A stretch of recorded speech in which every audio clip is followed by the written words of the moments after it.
Dominant 7 chords, let's go. Woo! Alright peoples, dominant 7 chords. I told you they needed their own video. Let's get into it. Dominant 7 chords, they're quite important, very special chords, and they come up in almost every chord progression, so you really need to know these things.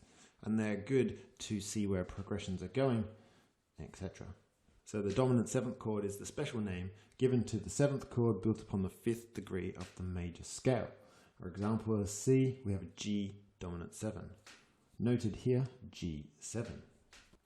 It's also simply known as the 5 chord, especially when paired with a key center. So C's 5 chord is G dominant 7. Everyone knows you're talking about G dominant 7. It's just the way it is. Due to their resolution, like we saw in the cadences video, of 5 to 1, they're kind of paired together. So C and G7, they're buddies. So it's written like this. For instance, G7 is written like this.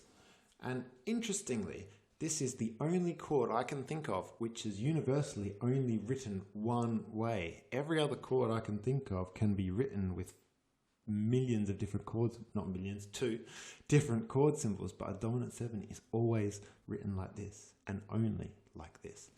Brilliant. And thus, this adds to my thought of music as being a logical chaos or a chaotic logic.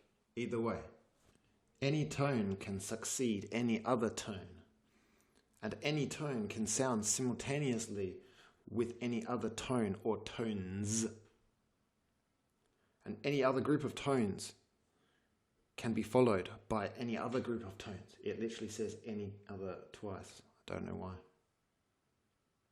Just as any degree of tension or nuance can occur in any medium under any kind of stress or duration, successful projection will depend upon the contextual and formal conditions that prevail and upon the skill and soul of the composer. Translation. Music has all of these rules, all this theory we're learning, and then you can just do whatever you want anyway. Logical chaos.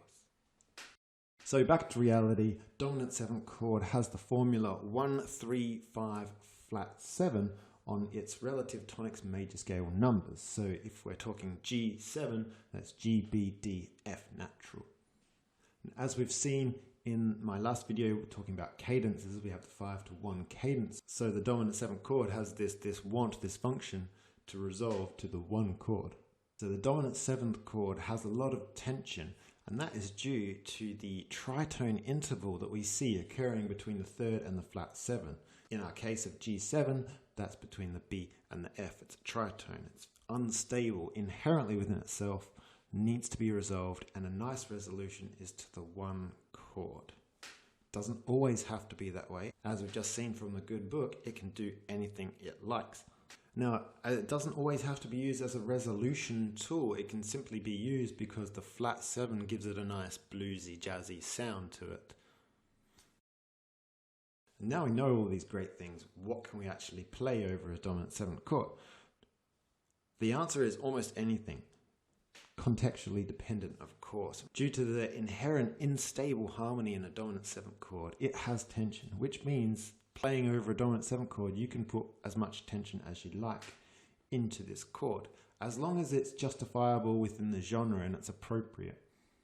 You know, I often think that like if music is food and tension is chili, the food's got to be able to take the chili, right? So if you think of jazz and lots of crazy tensions, flat 9, sharp 11s, blah, blah, blah, blah, that's like a lot of chili. So if you put chili on a curry, it can take that, or on a Mexican dish, Thai curry, it can take that. If you put that same amount of chili onto a ham sandwich, explosion.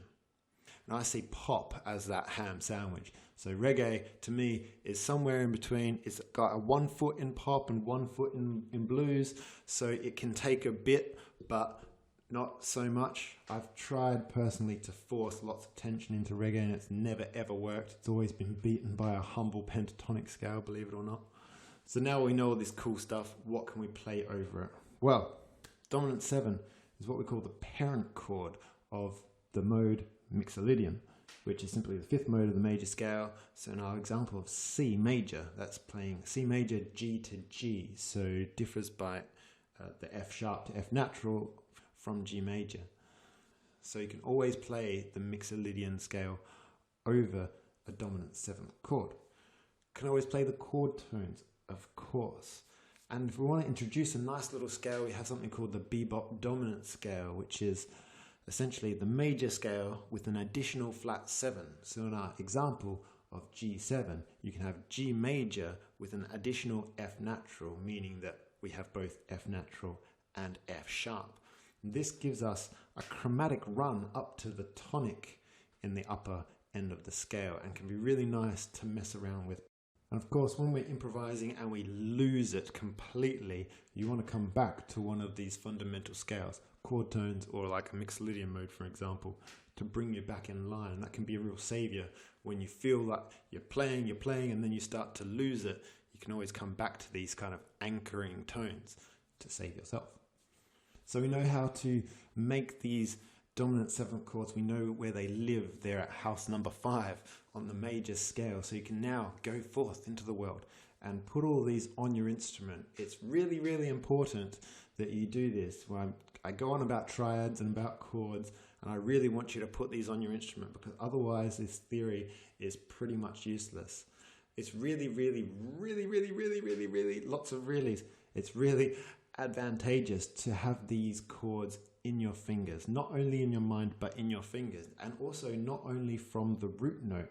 So in the future I'll do a sort of practicing video as well, because it's really important. It's so important to practice these triads and these chords, but in a multitude of ways, such that you don't always characterize these chords by their root notes.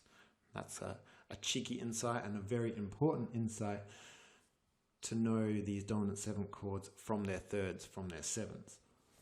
All right, that's it. See ya.